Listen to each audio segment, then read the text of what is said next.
أعوذ بالله من الشيطان الرجيم بسم الله الرحمن الرحيم الحمد لله والصلاة والسلام على رسول الله أما بعد সম্মানিত উপস্থিতি ছাত্র ভাই বোনেরা, আপনাদের মনে থাকার কথা গত ক্লাসে আমাদের আলোচনার বিষয়বস্তু ছিল আশ-শাফাআহ। আমরা গত 2-3 ক্লাস থেকে শাফাআহ নিয়ে আলোচনা করছিলাম। তার মধ্যে আল্লাহর নবী সাল্লাল্লাহু আলাইহি ওয়াসাল্লাম ছাড়া অন্য আর কে কে শাফাআত করবেন এই মর্মে বেশ কিছু আমরা দেখেছি। কারা কারা শাফাআত করবেন সেগুলো জেনেছি। আজকে ইনশাআল্লাহ আমাদের নতুন বিষয় আলোচনা হবে। নতুন বিষয় বলতে ওই আখিরাত রিলেটেড বিষয়গুলোর মধ্যে একটি, তা হচ্ছে একটি প্রশ্ন দিয়ে লেখক আজকের আমরা যেটা আলোচনা করব সেটা শুরু করলেন। তা হচ্ছে ওইটাও দুঃখিত শাফাআতের অংশ। সেটা বলা হচ্ছে হাল জিয়ারাতু কবরিন নবী সাল্লাল্লাহু আলাইহি ওয়াসাল্লাম মিন আসবাবিল হুসুল আলা শাফাআতিহি। নবী সাল্লাল্লাহু আলাইহি ওয়াসাল্লামের কবর জিয়ারত, এই কবর জিয়ারত কি নবী সাল্লাল্লাহু আলাইহি ওয়াসাল্লামের শাফাআত প্রাপ্তির জন্য কোনো কারণ কিনা? নবী সাল্লাল্লাহু আলাইহি ওয়াসাল্লামের শাফাআত প্রাপ্তি হবে কবর জিয়ারতের মাধ্যমে, এই ব্যাপারটা কি সঠিক কিনা? উত্তর হচ্ছে জাআত আহাদিস আদিদা, এই ব্যাপারে কয়েকটি হাদিস আছে। যেমন মান যারা কবরি ওয়াজাবাত লাহু শাফাআতি, যে আমার কবর জিয়ারত করবে তার জন্য আমার শাফাআত ওয়াজিব হয়ে যাবে। আচ্ছা, এবং অন্য রিওয়ায়াতে আসছে হাল্লাত লাহু শাফাআতি, যে আমার কবর জিয়ারত করবে তার জন্য আমার শাফাআত হালাল হয়ে যাবে।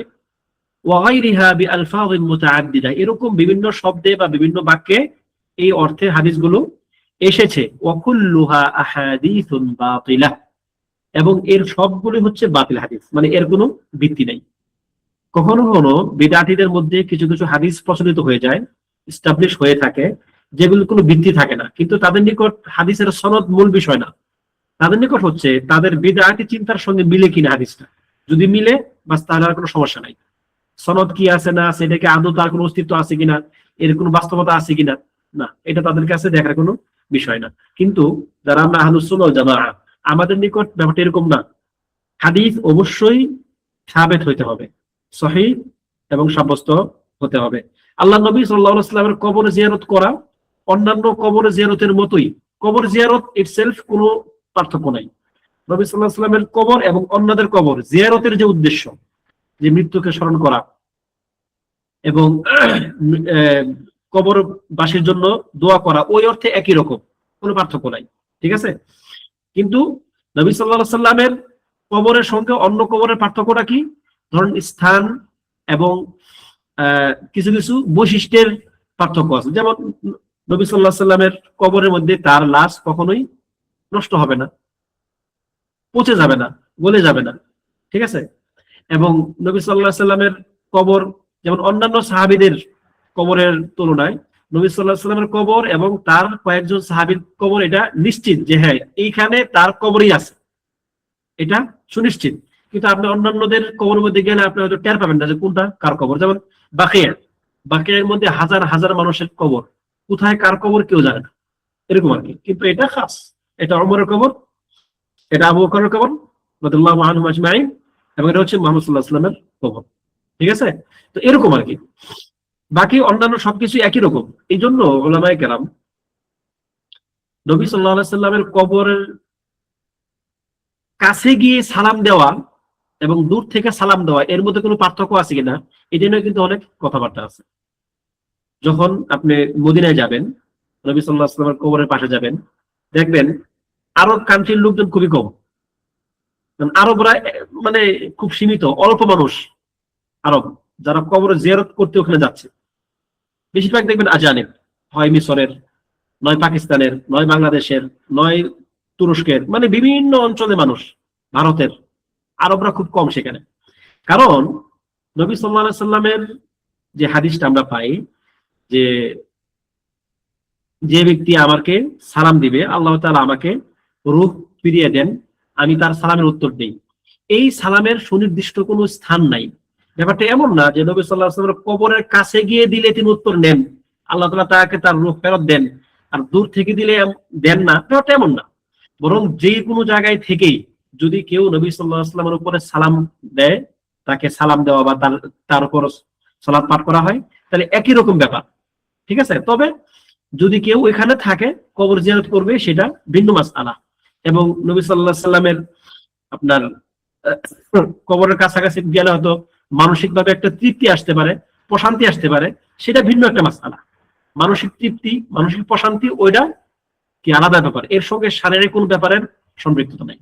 তবে হ্যাঁ, যেটা উল্লেখ আছে হাদিসে যে নির্দিষ্ট স্থানের একটা মর্যাদা আছে, তা হচ্ছে কি মা আয়েশা রাদিয়াল্লাহু আনহার হুজরা এবং এবং নবী সাল্লাল্লাহু আলাইহি ওয়াসাল্লামের যে মিম্বার ছিল, এই দুইয়ের মাঝখানে যে জায়গাটা, এটাকে বলা হয় রাউদাতুন মিন রিয়াদিল জান্নাহ।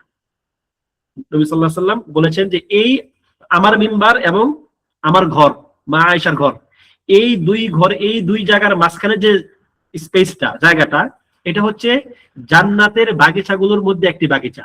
অর্থাৎ এই স্থানের একটা বিশেষ মূল্য আছে। এই জন্য এখনো কালচার আছে, মানুষ ওইখানে গিয়ে 2 রাকাত সালাত পড়ে। এবং এখন তো অনেক মানুষ, এখন আপনার করতে হয়, রেজিস্ট্রেশন করতে হয়।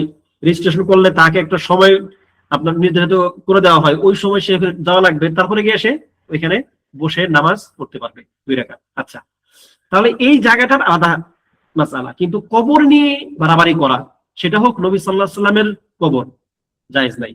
লা তাতুরুনি কামা আতরাতিন নাসারা লিঈসা ইবনে মারইয়াম, তোমরা আমাকে নিয়ে বাড়াবাড়ি করো না যেমন বাড়াবাড়ি করেছে খ্রিস্টানরা বা নাসারারা ঈসা ইবনে মারইয়ামকে নিয়ে। তো তারা আপনি ঈসা ইবনে মারইয়ামকে নিয়ে উলুহিয়াতের পর্যায়ে তারা নিয়ে গেছে খ্রিস্টানরা। মুসলিমদের মধ্যে যেন এরকম কোন তাকদিসের মারহালা যেন না আসে। নবী সাল্লাল্লাহু আলাইহি ওয়াসাল্লাম একদম তার ইন্তেকালের একদম শেষ মুহূর্তে, ওফাতের আগে কয়েক মুহূর্ত আগেও তিনি এই ব্যাপারে সাবধান করে গেছেন। এবং এটা নিয়ে অনেক বড় বড় মাসআলা আছে, উলামায়ে কেরামের অনেক বড় বড় লেখনী আছে। শাদ্দুর রিহাল, নবী সাল্লাল্লাহু আলাইহি ওয়াসাল্লামের কবর জিয়ারত করার জন্য দূর থেকে সফর করে আসা যাবে কিনা, নিষেধ। এটা আহলুস সুন্নাহ জামার যারা জুমহুরের মত কিনা, এটা জায়েজ নাই। শাদ্দুর রিহাল করা জায়েজ নাই। যে আপনি শুধুমাত্র নবী সাল্লাল্লাহু আলাইহি ওয়াসাল্লামের কবর জিয়ারতের উদ্দেশ্যেই মক্কায় যাবে, দুঃখিত, মদিনায় যাবেন, সেটা আপনার জন্য জায়েজ নাই। সফর করার কি, একদিন এক রাতের জন্য যে সফর, এই সফরের উদ্দেশ্য এরকম হওয়া যাবে না। কিন্তু দেখেন আমাদের সমাজে কি এটা প্রচলন আছে কি নাই?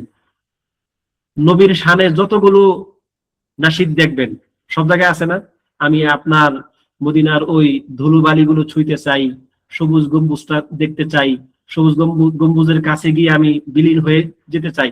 এই কথাগুলোর মধ্যে কিছু কিছু তো শিরক, কিছু কিছু মারাত্মক শিরকি কথাবার্তাও আছে, আর কিছু কিছু হচ্ছে কালাম বাতিল, কালাম ফাসিদ, বাজে কথা, ভ্রান্ত কথা, মিথ্যা কথা, নষ্ট কথা।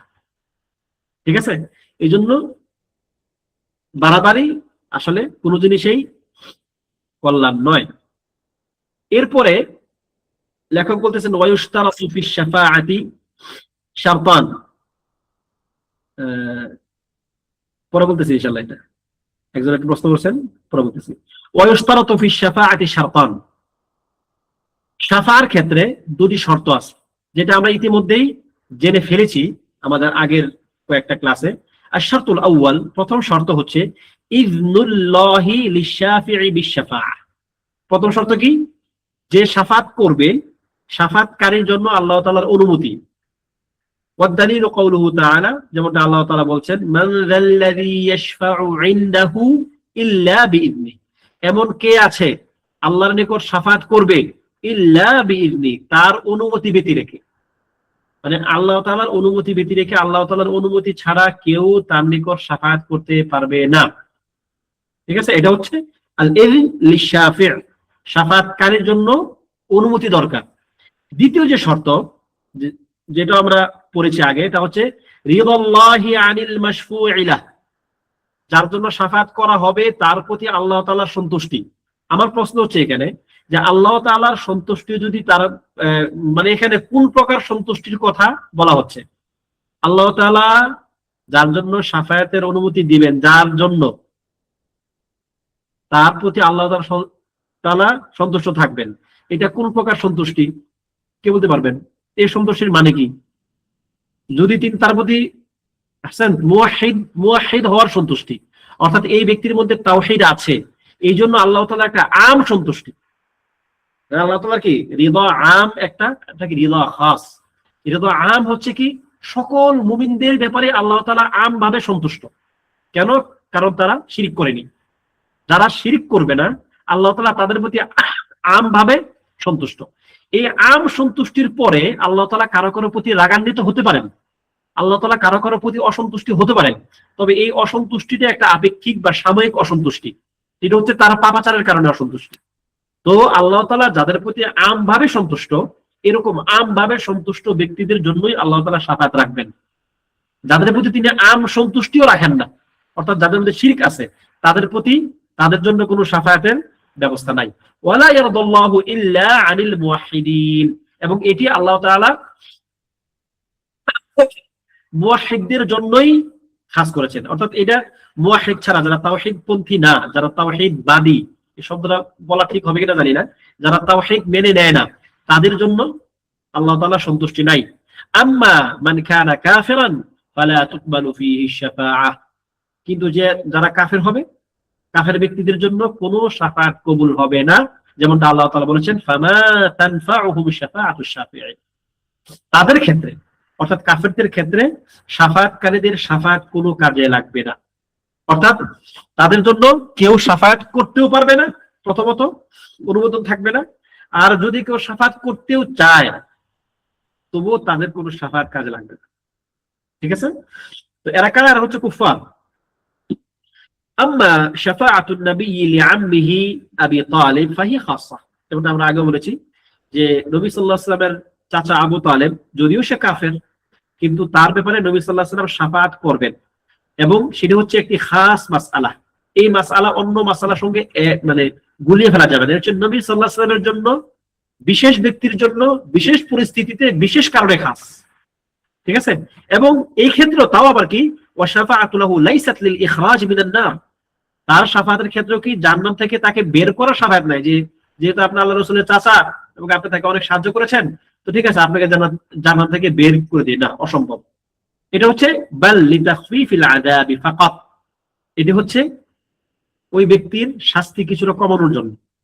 দেখুন, এটি হচ্ছে এই আবু তালেবের ইতিহাস, আবু তালেবের ঘটনা আমাদের জন্য একটা বিরাট বড় একটা শিক্ষা, যদি আসলে কেউ শিক্ষা নিতে চায় তাহলে।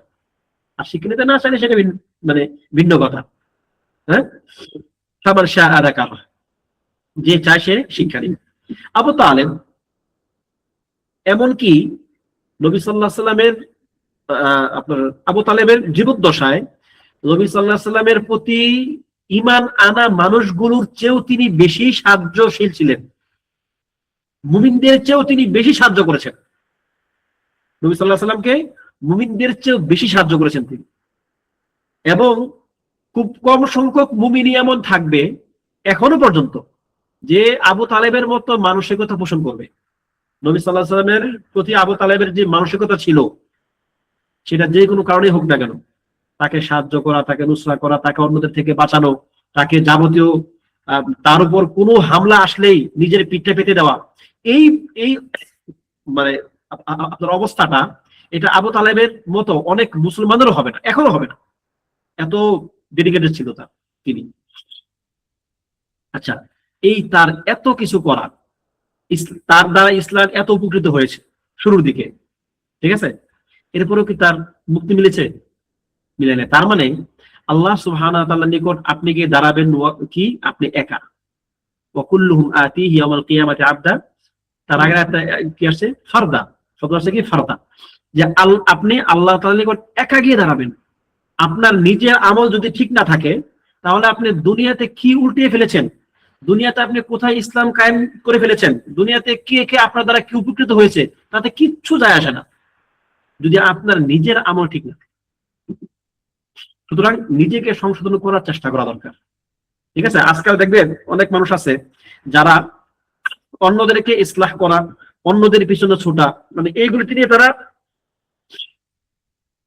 খুব বেশি ব্যস্ত থাকেন, কিন্তু নিজের ইসলাহের প্রতি তাদের মনোযোগ থাকে না। এটা ঠিক না। ঠিক না বলতে এটা বলা হচ্ছে না যে আপনি অন্যদের ইসলাহ করবেন না, বরং এটা আপনার উপর একটা ওয়াজিব। কিন্তু তার চেয়ে বড় ওয়াজিব আপনি নিজেকে আগে নিজেকে বাঁচাবেন আগুন থেকে, তারপরে আপনার আপনার যারা আছে, পরিবার আছে, তাদেরকে বাঁচাবেন। তো যেটা বলছিলাম যে আমাদেরকে নিজেদের প্রতি একটু যত্নশীল হওয়া দরকার, নিজেরা যেন জাহান্নামের আগুন থেকে বাঁচতে পারি সেই চেষ্টা করা দরকার। এরপরে আমরা অন্যদের জন্য যা করবো তা হবে কি প্লাস, যুগ যুগ হতে থাকবে আর। ঠিক আছে, আল্লাহ তাআলা আমাদেরকে তৌফিক দান করুন। তারপরে মাযহাবুল খাওয়ারিজ ওয়াল মু'তাজিলা ফি শাফাআহ। এবার আসুন, এই যে মু'তাজিলা এবং খাওয়ারিজ, তাদের মাযহাবটা কি আসলে, শাফাআতের ক্ষেত্রে তাদের মাযহাবটা কি ছিল?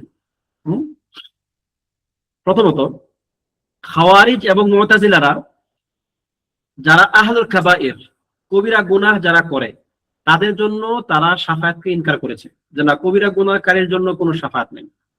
যে কবিরা গুনাহ করবে তার জন্য কি কোনো শাফাআত নাই। ফামানাউ শাফাআত লিমান ইস্তাহিকুল আযাব, যে ব্যক্তি জাহান্নামে যাওয়ার যোগ্য হবে, শাস্তির যোগ্য হয়ে যাবে, ওই ব্যক্তির জন্য তারা শাফাআতকে অস্বীকার করেছে, যে না, যে ব্যক্তি শাস্তির যোগ্য হয়ে যাবে ওই ব্যক্তির জন্য কোনো শাফাআত নাই। আও আইয়ুখরাজা মিনান নারি আও আইয়াখরুজা মিনান নারি মাইয়াদখুলু, যে যে ব্যক্তি একবার জাহান্নামে প্রবেশ করে ফেলবে তার জন্য জাহান্নাম থেকে বের হওয়া অসম্ভব। তার মানে তাদের আকীদা হচ্ছে, মানে এই ক্ষেত্রে দুইটা, জাহান্নামে যে একবার প্রবেশ করে ফেলবে সে আর কোনোদিন বের হবে না, মানে সে খালিদান মুখাল্লাদান ফিন্নার। মানুষ থাকবে এখানে দুই প্রকার, হয় সে জাহান্নামে ঢুকবে নয় ঢুকবে না, পার্থক্য এই জায়গাতে, হয় ঢুকবে নয় ঢুকবে না। একটা হচ্ছে কি, যে ব্যক্তি জাহান্নামের যাওয়ার যোগ্য হয়ে যাবে শুধুমাত্র, মানে কবিরা গুনাহ যে করবে আর কি, ওই ব্যক্তির জন্য আর কোনো শাফায়াত নেই, তাকে আর কেউ বাঁচাতে পারবে না। দলিল কি? ওই যে একটু আগে আমরা যেটা বললাম না, ফামা তানফাউ শাফাআতু শাফিঈন, এই আয়াতটা হচ্ছে তাদের দলিল। এই যে এটা,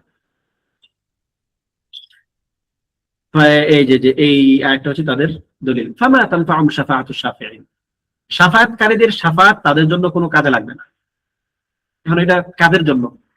কুফফারদের জন্য, কিন্তু তারা এই দলিলটাকে ফিট করেছে সবার জন্য, এবং তাদের আরো কিছু দলিল আছে, হয়তো সামনে আসবে ইনশাআল্লাহ। ফাইন্দাহুম আন্না মান দাখালান নারা ফালাইসা বিখারিজিন মিনহা, যে ব্যক্তি, তাদের আকীদা মতে, যে ব্যক্তি জাহান্নামে প্রবেশ করবে সে আর কখনোই সেখান থেকে বের হবে না। কত বড় মুশকিল! এটা যদি কেউ বিশ্বাস করে এটা তো মুশকিল। তাহলে তো মানুষ, মানে প্রথমত মানুষের অনেক গুনাহ এমনিতে মাফ হয়ে যাবে, মানে তাকে জাহান্নামে যাওয়াই লাগবে না। আবার একবার যে জাহান্নামে ঢুকবে তার, সে হতাশ হয়ে যাবে। এটা হচ্ছে সাহাবায়ে কেরামের বুঝ মোতাবেক বুঝ না নেওয়ার, আল্লাহ নবী সাল্লাল্লাহু আলাইহি সাল্লাম যেভাবে বুঝ দিয়েছেন মানুষকে সেভাবে বুঝ না নেওয়ার ফলাফল হচ্ছে এটা। নিজের মতো করে যখন কেউ বুঝে তখন তার এই দশা হয়, আল্লাহুল মুস্তাআন। অথচ হাদিসগুলো ভরপুর, একদম সহিহ হাদিস, মুতাওয়াতির হাদিস, যে আল্লাহ তাআলা জাহান্নাম থেকে একদল লোককে একদম শেষ মুহূর্তে বের করবেন, এবং এমনিতেও বের করবেন অনেক লোক। তারপরে ওয়াকাদ আনকারাল খাওয়ারিজু আশ-শাফাআতা ফি আহলিল কাবাইরি ফি আখির আহাদিস সাহাবা রাদিয়াল্লাহু আনহু, নবী সাহাবায়ে কেরামের যুগের একদম শেষ দিকে এসে এই খাওয়ারিজরা শাফাআতকে অস্বীকার করেছে। অর্থাৎ তাদের যে খাওয়ারিজদের যে উত্থানটা, এটা প্রায় শেষের দিকে আসছে আর কি, এবং তখন তাদের মধ্যে এই সমস্যাটা দেখা দিয়েছে। ওয়া আনকারাহাল মু'তাজিলাতু ফি আসরিত তাবিঈন, এবং মু'তাজিলারা যেহেতু আপনার খাওয়ারিজদের পরে আসছে তাদের অবস্থান, এরা তাবেঈনদের আমলে তাদের এই ইনকার বা শাফাআতের ইনকার তারা করেছিল। ওয়াকালু বিখুলুদি মান দাখালান নার মিন উসাতিল মুওয়াহিদিন, যে যারা তাওহীদবাদী বা তাওহীদপন্থী তাদের মধ্যে যদি কেউ জাহান্নামে প্রবেশ করে তারা জাহান্নামে চিরকাল থাকবে, এটি হচ্ছে তাদের আকীদা। আল্লাযীনা ইয়াশহাদুনা আল্লা ইলাহা ইল্লাল্লাহু ওয়াহদাহু লা শারীকা লাহু ওয়া আন্না মুহাম্মাদার রাসূলুল্লাহ, এই যারা এক আল্লাহর সাক্ষ্য দিবে, রাসূল মুহাম্মদ সাল্লাল্লাহু আলাইহি সাল্লামের রাসূল হওয়ার সাক্ষ্য দিবে, এতগুলো কাজ করার পরেও, মুওয়াহিদ হওয়ার পরেও যদি কেউ একবার জাহান্নামে প্রবেশ করে ফেলে সে আর সেখান থেকে বের হতে পারবে না, এটা তাদের আকীদা। ওয়ালা ইয়াখরুজুনা মিনান নারি বা'দা আন ইয়াদখুলুহা লা বিশাফাআতিন ওয়ালা গায়রিহা। এটা শাফাতের মাধ্যমে হোক অথবা অন্য কোনো মাধ্যমে হোক। যেমন আমাদের আকীদা কি, যে জাহান্নাম থেকে মানুষ একাধিক রকমে বের হবে। একটা হচ্ছে আল্লাহ তাআলা কারো কারো প্রতি খাস রহম করবেন, তিনি তাকে বের করবেন। আর কারো কারো ব্যাপারে আল্লাহ তাআলা শাফাতের অনুমতি দিবেন, কেউ যখন শাফাত করবে আল্লাহ তাআলা তার প্রেক্ষিতে তিনি তাকে বের করবেন। ঠিক আছে? তাহলে তাদের আকীদা হচ্ছে না, শাফাত হোক আর অন্য কোনো মাধ্যমে হোক, কোনো মাধ্যমেই জাহান্নাম থেকে বের হওয়ার কোনো উপায় নাই। ওয়াজামু আন্না মান দাখালা জাহান্নামা ইখাল্লাদু ফিহা লিআন্নাহু ইম্মা কাফির আও সাহিবু কাবীরাতিন মাতা বিলা তাওবা। যে তাদের মতে জাহান্নামে যারা একবার প্রবেশ করবে তারা সেখানে চিরকাল থাকবে। কারণ দুইটা। তাদের মতে, মুতাজিলাদের মতে বা এই খারিজদের মতে, যে সে হয় কাফের হবে অথবা কবিরা গুনাহকারী হবে, যে কবিরা গুনাহ করার পরে সে তওবা করেনি, কবিরা গুনাহ করে তওবা না করে অথবা কাফের হয়ে মারা গেছে। এটা সম্ভবত মুতাজিলাদের আকীদা।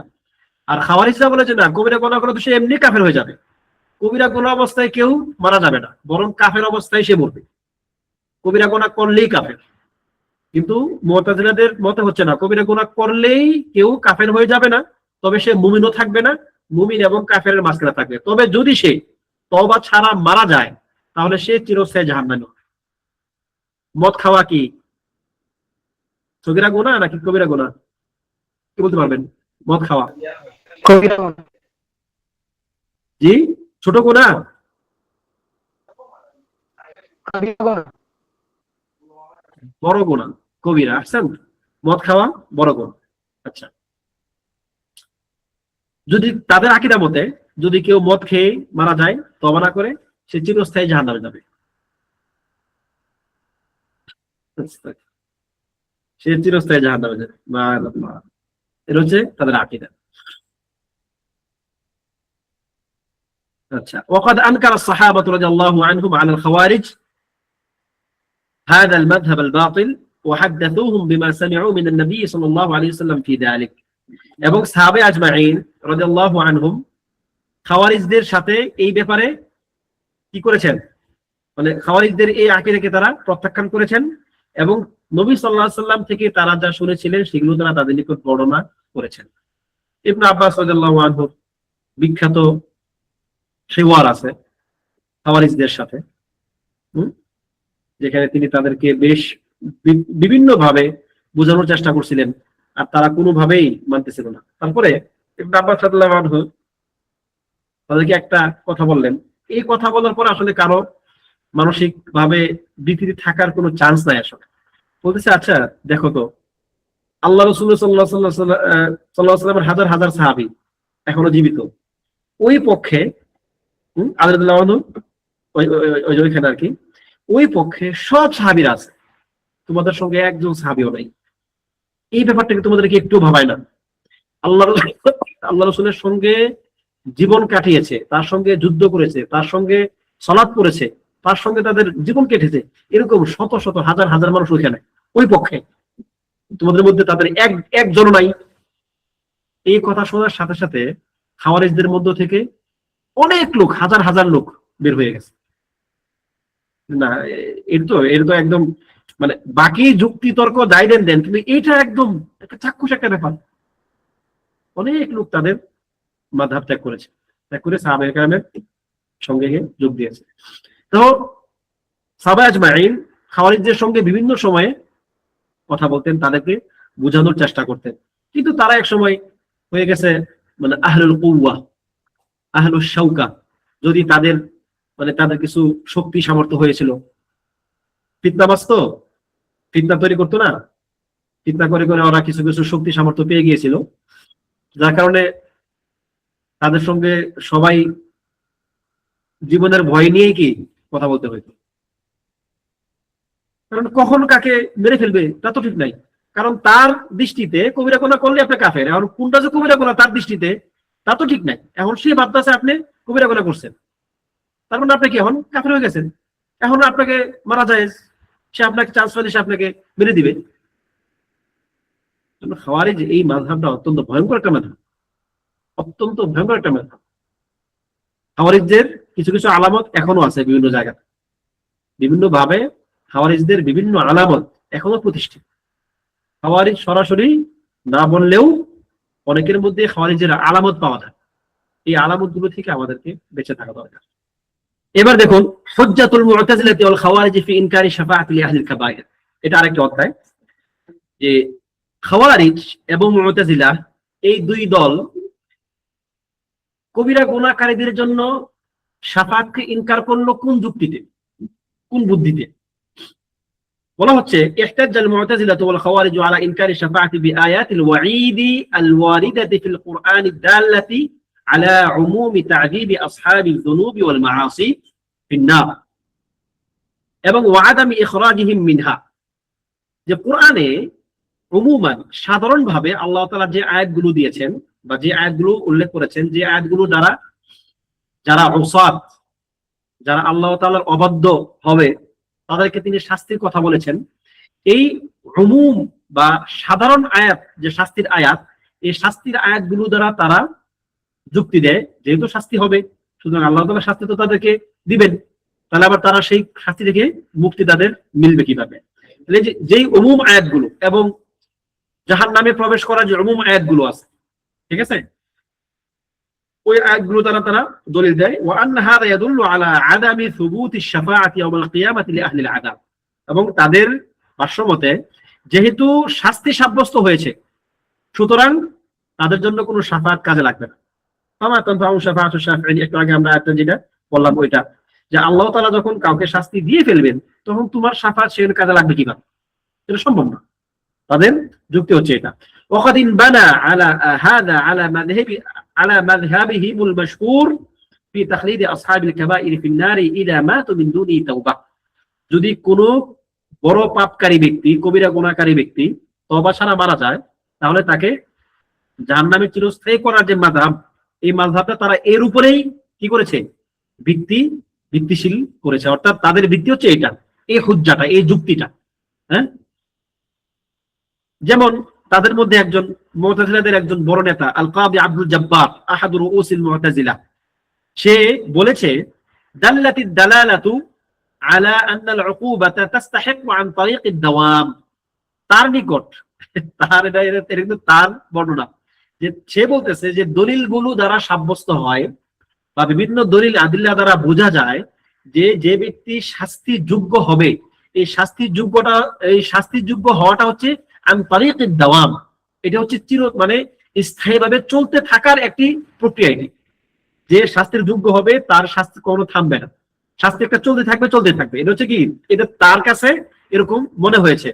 ফাকাইফা ইয়াখরুজুল ফাসিকু মিনান নারি বিশাফাআতিন নবী সাল্লাল্লাহু আলাইহি ওয়াসাল্লাম, সুতরাং ফাসিক ব্যক্তি কিভাবে নবী সাল্লাল্লাহু আলাইহি ওয়াসাল্লামের শাফাআতের ভিত্তিতে জাহান্নাম থেকে বের হবে?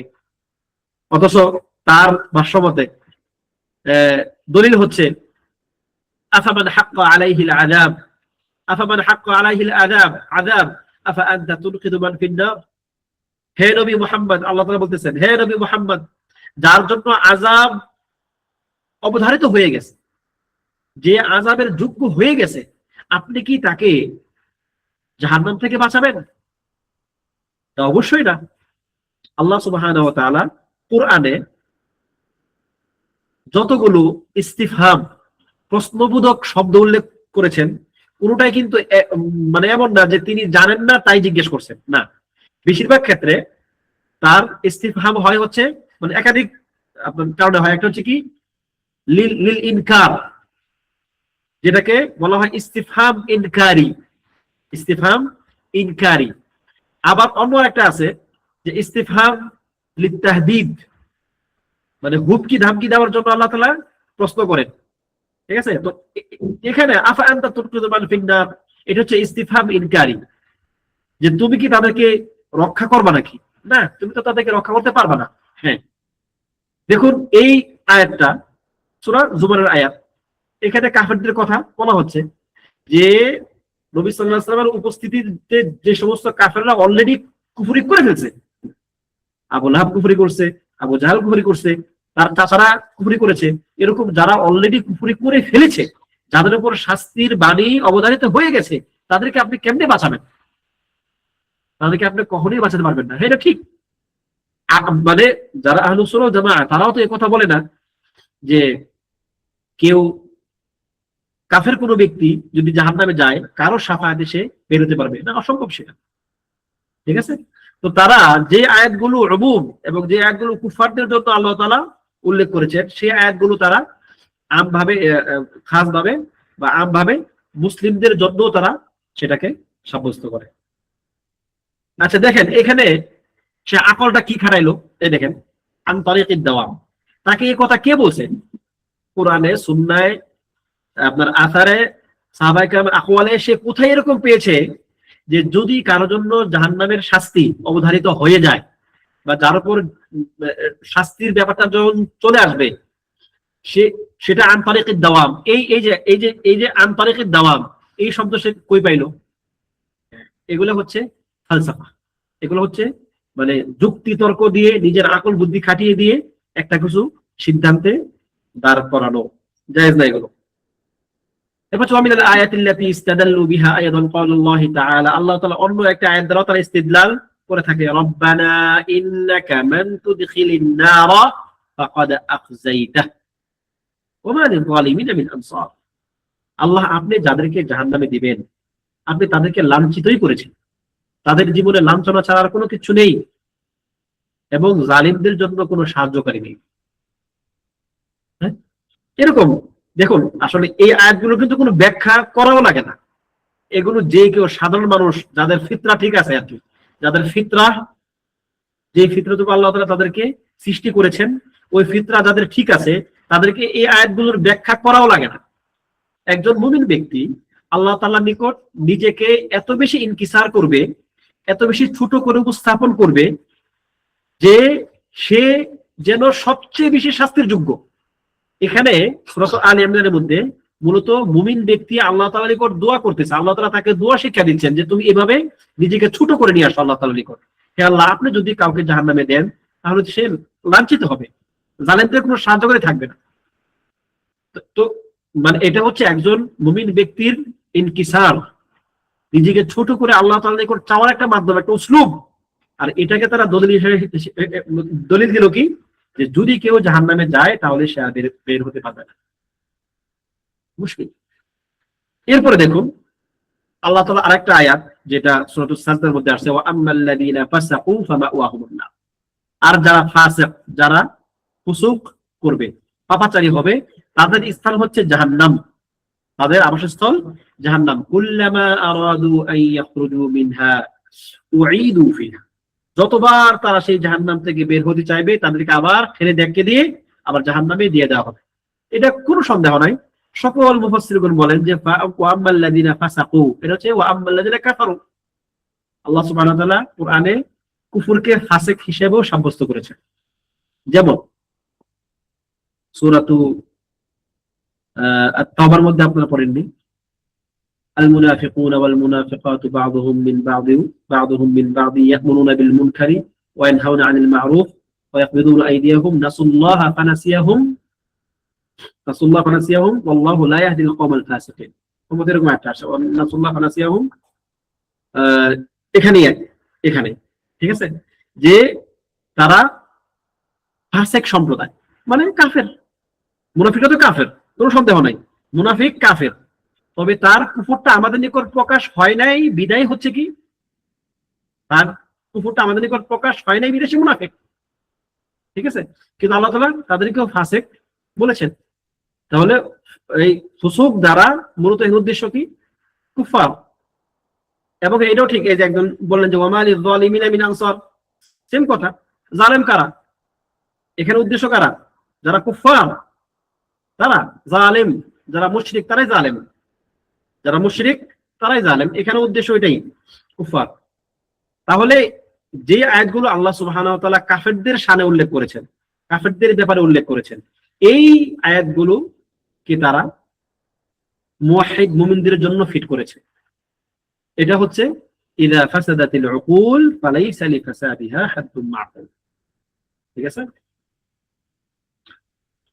এরপরে লেখক রাহিমাহুল্লাহ নতুন একটি বাইত উল্লেখ করলেন, ওয়াকুল ফি আযাবিল গায়রি وقل في عذاب القبر حق موضح وقل في عذاب القبر حق موضح أي قل بلسانك واعتقد بجنانك أن عذاب القبر حق لا ريب فيه ولا شك যে আপনি কবরের আযাবের ব্যাপারে সুস্পষ্টভাবে বলে দেন যে এটা হক, কবরের আযাব আছে, কবরের আযাব হক।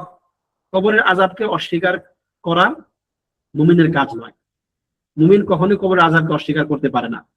এবং লেখক বলতেছেন যে এখানে আসলে লামিয়াটা, আমরা যে লামিয়া কিতাবটা পড়েছিলাম ওইখানে আমরা এটা নিয়ে আলোচনা করেছি ইতিমধ্যেই। কবরের আযাব বিষয়ক অনেক বিস্তারিত আলোচনা হয়েছে, তবে এখানে দুই একটি মাসআলা উল্লেখ করা হবে যেগুলো ওইখানে উল্লেখ করা হয়নি। তার মধ্যে একটা হচ্ছে কি, 1 নম্বর মাসআলা, এই যে আযাবুল কবরি ওয়া নাঈমুহু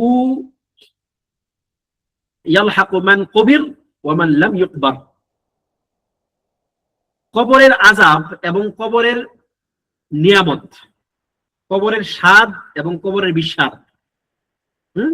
এটা কবরস্থ করা হলেও ব্যক্তি পাবে আর কবরস্থ না করা হলেও ব্যক্তি পাবে। দুনিয়াতে কি সকল ধর্মের মানুষ কবরস্থ করে? মানুষদেরকে করে না তো।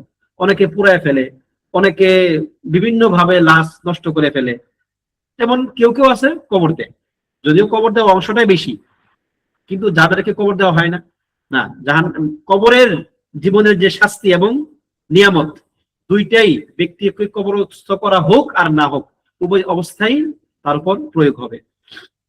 ঠিক আছে? যেমন আপনাদেরকে বলেছিলাম কয়েকদিন আগে, এটা নিয়ে আলোচনা হয়েছে, আপনাদের মনে আছে কিনা একটু টেস্ট করি, যে কবরের আযাব কিসের উপর হবে? কবরের আযাব কিসের উপর হবে? আহসান, রূহের উপর হবে। এখানে আপনাদেরকে বলেছিলাম যে মানুষের জীবন তিনটা জীবনের বিস্তারিত ব্যাখ্যা দিয়েছিলাম। 3টা জীবন কি এবং তাদের ইহসাস বা অনুভূতির ক্ষেত্রে 3টা জীবনের অনুভূতি কেমন হবে, এই ব্যাপারটা কার কার মনে আছে? কবরের জীবন, আখিরাতের জীবন আর জান্নাত জাহান্নামের জীবন। দুনিয়া, বারজাখ, আখিরাত। একজন লিখছেন, মাশাআল্লাহ, গুড। দুনিয়ার জীবন, বারজাখের জীবন এবং আখিরাতের জীবন। আল হায়াতুদ দুনিয়াউইয়াহ, আল হায়াতুল বারজাখিয়াহ, আল হায়াতুল উখরাউইয়াহ। এই 3টা জীবন মানুষের। 3টা জীবনে মানুষের অনুভূতি, স্বাদ গ্রহণ করার 3টা প্রক্রিয়া কি কি বলেন, বাকিরা উল্লেখ করেন। দুনিয়ার জীবনে মানুষ স্বাদ গ্রহণ করে, সেটা খারাপ ভালো স্বাদ হোক, খারাপ স্বাদ হোক। দুনিয়ায় হচ্ছে দেহের শাস্তি বা দেহের স্বাদ, সেটা শাস্তি হোক অথবা ই হোক, নিয়ামত হোক আর শাস্তি হোক, ভোগ করে মানুষ দেহ দিয়ে দুনিয়াতে। হ্যাঁ, রূহ কোনো কিছুই ভোগ করে না। বারজাখী জীবনে শুধুমাত্র রূহ ভোগ করে, দেহ ভোগ করে না। দেহ তার কোথায় আছে না আছে, পচে গেছে নাকি গলে গেছে, সেটা তো বিষয় না। আহসান। আর যেটা উখরাউই জীবন বা আখিরাতের জীবন, সেখানে মানুষের দেহ এবং মন, দেহ এবং রূহ, এই 2টা দিয়েই সে ভোগ করবে। কুরআনে পড়েছেন না?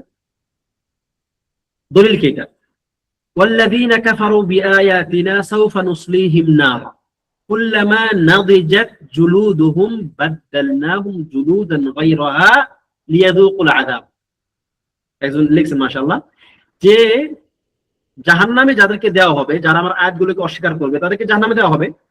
জাহান্নামে যখন তাদের চামড়াগুলো একবার ঝলসে যাবে, সিদ্ধ হয়ে পুড়ে গলে যাবে, আমি তাদের চামড়াগুলোকে আবার রিনিউ করে দেব, পুনরায় সৃষ্টি করে দেব, যাতে করে তারা স্বাদ বা জাহান্নামের শাস্তি অনুভব করতে পারে। তাহলে এটা গেল দেহের শাস্তি, যে দেহের চামড়াতে তার শাস্তি অনুভব করবে, সে যেন সে অনুভব করতে পারে শাস্তিটা। এই জন্য তার বারবার তার চামড়া আবার কি করা হবে, পুনরায় আগের মতো করে দেওয়া হবে।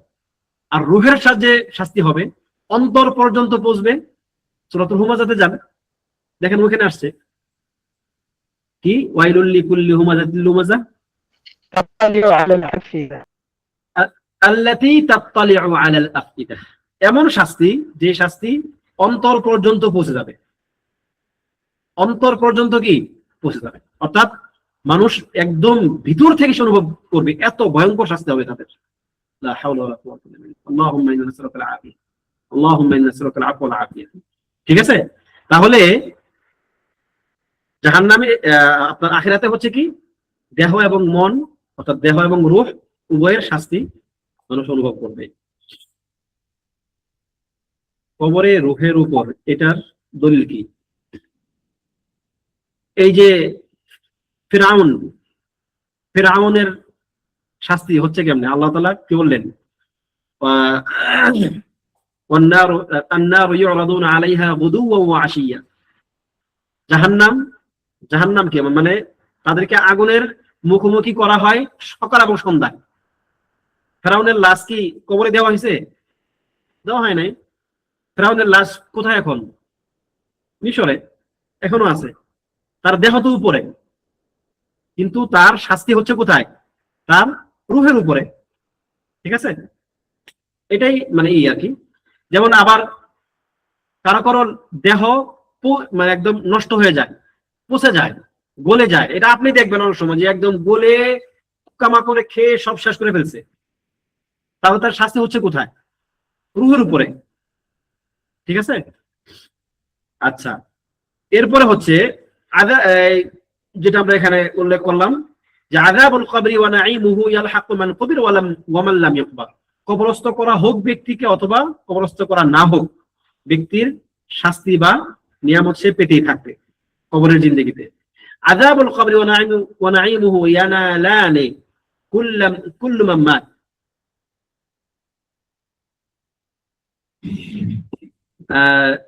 কবরের আযাব এবং নিয়ামত যারা মারা যাবে তারা প্রত্যেকেই ভোগ করবে, হয় আযাব নয় নিয়ামত, যদিও তাকে দাফন না করা হয়। ফাহুয়া ইসমুন লিআযাবিল বারযাখি ওয়া নাঈমি। এবং এটি হচ্ছে মূলত বারযাখী জিন্দেগি, যেটা আমরা একটু আগে বললাম যে কবরের জিন্দেগি কি? বারযাখী জিন্দেগি। ওয়া হুয়া মা বাইনা দুনিয়া ওয়াল আখিরা। আর তা হচ্ছে দুনিয়া এবং আখিরাতের মাঝখানে, না দুনিয়া না আখিরাত। ঠিক আছে? যেমন আল্লাহ তাআলা বলেছেন ওয়া মিন ওয়ারাইহিম বারযাখুন ইলা ইয়াউমি ইউবআসুন।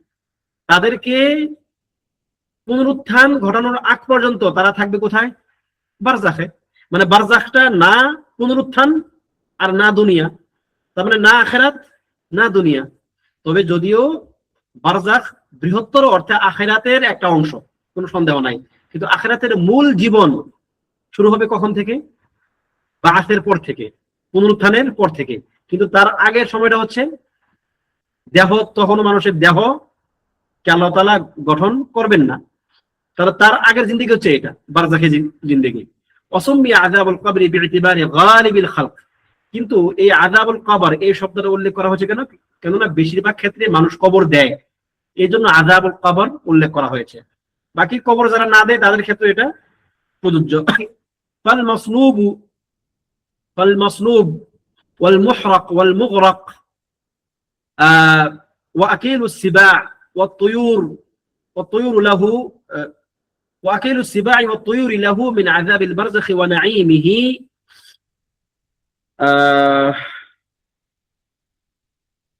قسطه الذي تقتضيه أعماله। قسط মানে হচ্ছে তার অংশ আর কি।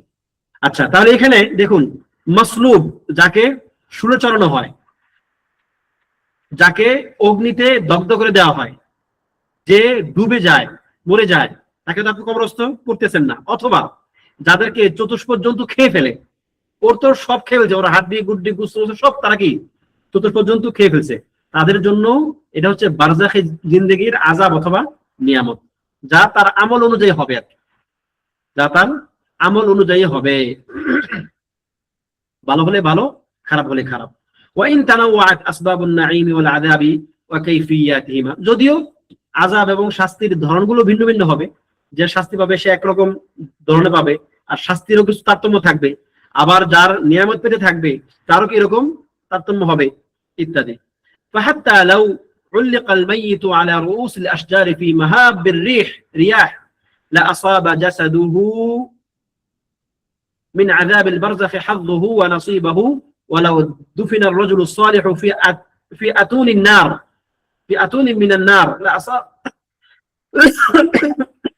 لأصاب جسده من نعيم البرزخ وروح من نعيم البرزخ جسده وروحه نصيبه وحظه فيجعل الله النار على هذا بردا وسلاما والهواء على ذلك نارا وسموما এখানে বলতেছে দুইটার উল্লেখ করা হয়েছে ধরুন কোন একজন ব্যক্তিকে গাছের উপরে তাকে ঝুলিয়ে দেওয়া হয়েছে একদম মেরে তার লাশটা গাছের মধ্যে ঝুলিয়ে দেওয়া হয়েছে সে মানে বাতাসের সঙ্গে সে দুলতেছে মানে দারুণ হাওয়া দারুণ ঠান্ডা হাওয়া তার শরীরে লাগতেছে কিন্তু সে যদি সৎলোক না হয় তাহলে ওই ব্যক্তি ঠান্ডা হাওয়ার মধ্যেও সে জাহান্নামের শাস্তি ভোগ করতে থাকবে সে কিন্তু হাওয়া পাচ্ছে দারুণ হাওয়া পাচ্ছে সে ঠিক আছে আবার বিপরীতে যদি কোনো সৎ ব্যক্তির দেহ মৃত্যুর পরে কোন একটা মানে অগ্নিকুণ্ডের মধ্যেও ফেলে রাখা হয় সৎ ব্যক্তি সে কিন্তু তার দেহ কোথায় অগ্নির মধ্যে আছে আগুনের মধ্যে আছে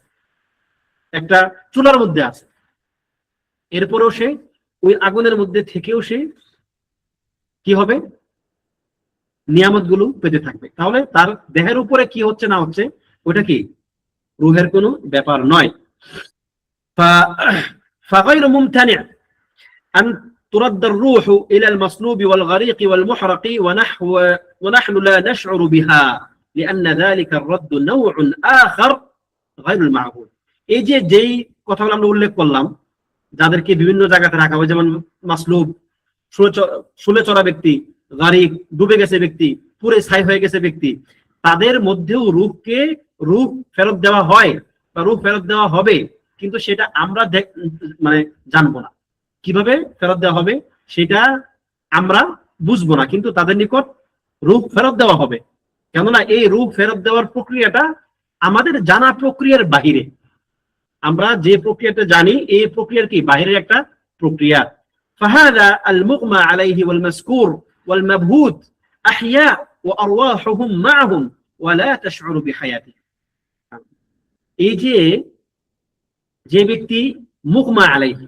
অজ্ঞান হয়ে গেছে কোন ব্যক্তি অথবা কোন ব্যক্তি নেশাগ্রস্ত হয়ে গেছে অথবা কোন ব্যক্তি পাগল হয়ে গেছে তারা কিন্তু জীবিত এই তিন শ্রেণীর ব্যক্তি কিন্তু জীবিত থাকার পরেও তাদের সঙ্গে তাদের রূহ আছে তবুও কিন্তু তারা তাদের জীবনকে তারা অনুভব করতে পারে না নেশাগ্রস্ত ব্যক্তি সে কি সব বুঝতে পারে না সে তো জীবিত আচ্ছা পাগল হয়ে যাওয়া ব্যক্তি সে তো জীবিত তবুও কিন্তু তারা তাদের জীবনের যে আসলিয়ত সেটা বুঝতে পারে না ওমান তাফাররাকাত আজজাউহু লা ইয়ামতানি' আলা মান হুয়া আলা কুল্লি শাইইন কাদির আইয়াজআলা লির-রূহি ইত্তিসালান বিতিলকাল আজজা'i আলা তাবাউদিন মা বাইনাহা ওয়া কুরবি যে তাহলে যাদের দেহগুলো ছিন্ন বিচ্ছিন্ন হয়ে যাবে সেখানে ওই ছিন্ন বিচ্ছিন্ন অংশের সঙ্গেও আল্লাহ তাআলা রূহের কানেকশন দিতে পারেন সেই ছিন্ন বিচ্ছিন্ন দেহের সঙ্গে তাদের রূহের দূরত্ব কত বেশি বা কত কম এটাকে আল্লাহ তাআলার জন্য কোনো বিষয় নয় ইন্নাল্লাহা আলা কুল্লি শাইইন কাদির আল্লাহ তাআলা সকল কিছুর উপর ক্ষমতাবান সুতরাং এই ব্যাপারগুলো তাকে কি করবে না ব্যর্থ করতে পারবে না ওয়া ইয়াকুনু ফি তিলকাল আজজা'i শুউরুন বিনাও'in মিন আল-আলামি আও আল-লাযযা এবং লেখকের ভাষ্যমতে যে যদি আল্লাহ তাআলা চান তাহলে ওই অংশগুলোর মধ্যেও সে শাস্তি অথবা নিয়ামতের অনুভূতি পেতে থাকবে তো এটা হচ্ছে এখানকার যে বর্ণনা তবে আপনাদেরকে আমি যেটা বলেছিলাম যেটা অন্যান্য উলামায়ে কেরাম উল্লেখ করেছেন যে না শরীরের কোনো শাস্তি হবে না মূলত শাস্তি হবে রূহের ওটা একটা কওল ঠিক আছে যদি এখানে কিতাবুর রূহ হচ্ছে ইবনে কাইয়িম রাহিমাহুল্লাহ একটি কিতাবুর রূহ তিনি সেখানে এটি উল্লেখ করেছেন যে যদি আল্লাহ তাআলা চান তাহলে ওই দেহগুলোর মধ্যেও তিনি শাস্তি দিতে পারবেন তবে অন্যান্য উলামায়ে কেরাম যেটা বলেন যে আসলে দেহের শাস্তি হবে না এটা হচ্ছে আল্লাহ তাআলার একটা কুদরা তিনি কাদির তিনি করতে সক্ষম কিন্তু মূলত শাস্তিটা হবে তার রূহের উপরে আল্লাহু আ'লাম ওয়া সাল্লাল্লাহু ওয়া সাল্লাম আলা নাবিয়িনা মুহাম্মদ ওয়া আলা আলিহি ওয়া সাহবিহি আজমাইন